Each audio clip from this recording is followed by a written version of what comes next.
The APC that I'm the elected chairman, duly elected chairman, will participate in that local government election. And I'm not going back from my word. We're going to participate in that election. Right now, I can't sit here to tell you what will happen because I'm not the one that is conducting the election, but I think that it will be a level playing ground for everybody. That's what I think should happen. What's the message when that does not, well, leadership of the chairman of research, you will know that he's facing the Rivers people. He's not facing the AP, he's facing the Rivers people. Let the voice of the people of Rivers speak, and that's what I expect him to do. And I know he's a seasoned judge, and I know he would not want to end his career that way. I expect that he's going to keep the record very well for the interest of Rivers State. That's the most important thing. Well, you know, people will talk. Even if you killed yourself on behalf of everyone else, somebody somewhere will find a reason to want to discredit you. IPAC cannot be a rubber stamp. Why? Because IPAC is the home of all the heads of political parties. It's not a political party. So we're all coming with our different ideologies. So how, in the name of anything, would we be rubber stamps? Besides that, for IPAC Rivers State, the 18 members were supposed to be 19, but the 19th one is missing right now. They'll probably sort that out after now. 19 members, 19 political parties, 19 ideologies, and 19 different representations. So we're indeed different.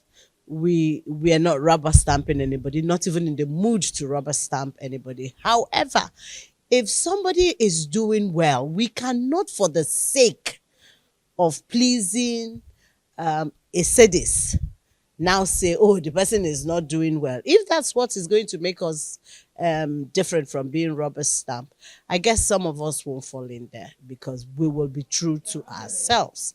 So we're doing the best that we can first to look at the things that are working and the things that are not working and doing a proper evaluation of them. That's why we're going to elections. If we were going to rubber stamp anybody, why are we, registering people to run under our parties? Why are we ready to run and all of that? That won't happen. We'll just probably all just sit down and say, well, whatever party XYZ belongs to, that's the party.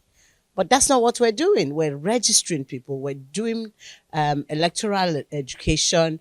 We're doing sensitization amongst our people. We're reaching out. We're revalidating membership. So, I mean, that can't be true.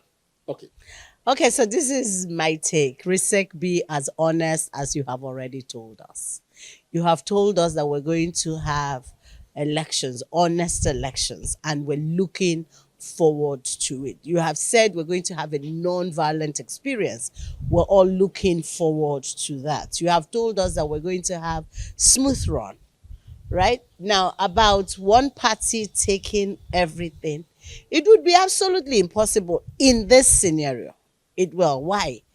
Our governor is about a movement, not about a political party. And he said that himself. So I'm not saying what he hasn't said. He said that himself, that he's gone beyond just having a political party to having or initiating a movement where everyone who believes in good governance should, plug in and run. So on our part as Labour Party, we're doing what we know how to do best. Mobilization. We are the kings of mobilization. Everywhere you turn, there's a young person who believes that this country can get better than it's getting right now. And when you scrutinize, you find out that that young person is either an obedient or is a Labour Party member. And right now, we're mainstreaming all obedience into Labour Party as long as you're willing.